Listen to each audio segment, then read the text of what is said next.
देखो यार प्यारे बच्चों, जेई निकलेगा कि नहीं इसके लिए मैं आपको एक डाटा देता हूं, जरा ध्यान से समझिएगा, सुनिएगा।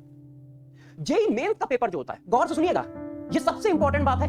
ये वो बात है जिससे आपको पता चल जाएगा कि जेई मेंस और जेई एडवांस कितना टफ है, कितना इजी है। जरा समझिए, सीबीएसई बोर्ड का जो पेपर होता है या किसी बोर्ड का जो पेपर होता है, उस पेपर का जो लेवल होता है उसका 50 से 60%, एक स्लाइड खोल लेता हूं जैसे आपको थोड़ा सा डिटेल दे सकूं, जरा समझिएगा। किसी भी बोर्ड का जो पेपर होता है और जेई मेंस का पेपर जो होता है उसमें कम से कम 50 से लेके 65% तक क्वेश्चन का लेवल सेम होता है। वही लेवल होता है जो बोर्ड का लेवल होता है, वही लेवल होता है जो बोर्ड का लेवल होता है। तो जरा समझिएगा, जो बच्चा बोर्ड की बहुत ईमानदारी से प्रिपरेशन करता है, इसका मतलब वो मेंस का 50% पेपर तो ऐसे ही कर सकता है। मगर एक वर्ड आपने फोकस नहीं किया होगा, ईमानदारी।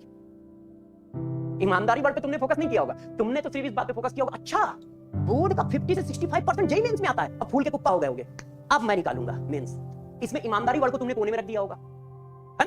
तो जरा सभी बच्चे इस बात को ध्यान दें कि बेटा जेई मेंस का 50 से 60% पेपर बोर्ड के जैसा ही होता है। मतलब एनसीईआरटी के ही टॉपिक के क्वेश्चन होते हैं, ज्यादा टफ नहीं होते, इजी क्वेश्चन आते हैं, इजी क्वेश्चन आते हैं। तो सबसे पहले यदि आप ईमानदारी से प्रिपरेशन करते हो तो यार 60 से 70% पेपर तो तुम ऐसे ही निपटा सकते हो। इसके बाद आपका लगता है क्या, जेई वाला नॉलेज।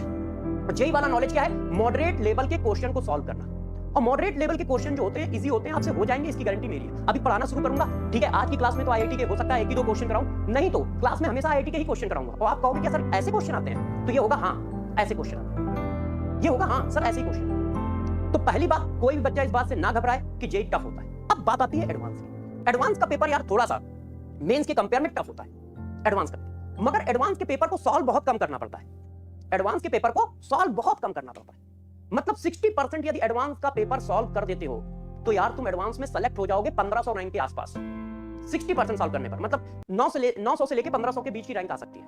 अब आप सोचो कितना इजी है, और 60% पेपर तो तुम सॉल्व भी कर दोगे, है ना। अब टॉपिक को थोड़ा और आगे ले चलते हैं। ये तो मैंने डाटा दिया कि सिलेक्शन के लिए क्या क्या जरूरी है। आप आ जाते हैं बैच के अंदर। बैच के अंदर देखो, अभी आपको सचिन सर ने बहुत सारी बातें बताई, ठीक है, वही बातें डिट्टो मैं भी बताऊंगा। क्यों? क्योंकि टीचर हमेशा एक ही जैसी बातें बताते हैं, क्योंकि वही बातें सही हैं। उन्हीं को फॉलो कर आप सभी बच्चों से मेरी रिक्वेस्ट है, बैकलॉग कभी बनने मत देना। सबसे खतरनाक चीज, आईआईटी में नहीं होगा तो एनआईटी में होगा। ये बातें सही हैं, उन्हीं को फॉलो कर आप सिलेक्शन तक पहुंच सकते हो, उन्हीं को फॉलो करके सिलेक्शन तक पहुंच सकते हो। मतलब बैकलॉग कभी बनने मत देना। सभी बच्चों से मेरी रिक्वेस्ट है, बैकलॉग कभी बनने मत देना। सबसे खतरनाक बीमारी है बच्चे की बैकलॉग, सबसे खतरनाक बीमारी। और जिस बच्चे को ये बीमारी नहीं है वो अपने आप मंजिल तक पहुंच जाता है। मतलब आईआईटी में वो सेलेक्ट हो ही जाएगा, आईआईटी में नहीं होगा तो एनआईटी में हो जाएगा, एनआईटी नहीं मिलेगी तो बेचारे को कोई और अच्छा सरकारी कॉलेज मिल जाएगा, और वो भी नहीं मिलेगा तो बहुत अच्छा प्राइवेट कॉलेज मिल जाएगा, बहुत अच्छा प्राइवेट कॉलेज मिल जाएगा। तो ध्यान रखिएगा, बैकलॉग एक खतरनाक बीमारी है, इससे सब लोग दूर रहें वही अच्छा। अब बच्चों ने कहा सर बैकलॉग खतरनाक बीमारी है, ठीक है, इसका इलाज तो बताओ, इसका इलाज तो बताओ। इसका एक सिंपल सा इलाज है, टीचर के साथ चलो। जैसे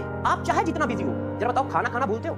नहीं भूलते हो। तो बच्चों ने कहा नहीं सर हम भूल जाते हैं, कभी कभी दोपहर का खाना हम शाम को खाते हैं। तो मैंने कहा वेरी गुड, शाम को खाते तो हो ना। बस यदि किसी बस आप लाइव लेक्चर नहीं देख पा रहे हो तो रिकॉर्डेड लेक्चर उसी दिन देख लो और अपने प्रॉपर नोट्स बना लो और डीपीपी को सॉल्व करो। मतलब जिस तरह से खाना खाना बहुत जरूरी है, सांस लेना बहुत जरूरी है, बस उसी तरह से सेट कर लो कि पूरे दिन में हम लेक्चर एक बार जरूर देख लें, एक बार जरूर देख लें और उसके नोट्स बना लें, उसकी डीपीपी कर लें। बहुत ज्यादा बिजी होने पर डीपीपी के क्या करोगे? बहुत ज्यादा बिजी होने पर मेरे प्यारे बच्चों डीपीपी में 10 क्वेश्चन है तो 5 कर लो, 10 क्वेश्चन डीपीपी में आ रहे हैं तो 5 कर लो, यदि आप ज्यादा बिजी हो। मगर बैकलॉग मत बनेना, ये खतरनाक बीमारी है। इससे बच्चा जो है ना डील नहीं कर पाता है, फिर परेशान होता है और फिर उसको कुछ ना कुछ छोड़ना पड़ता है, फिर उसको कुछ ना कुछ छोड़ना पड़ता है।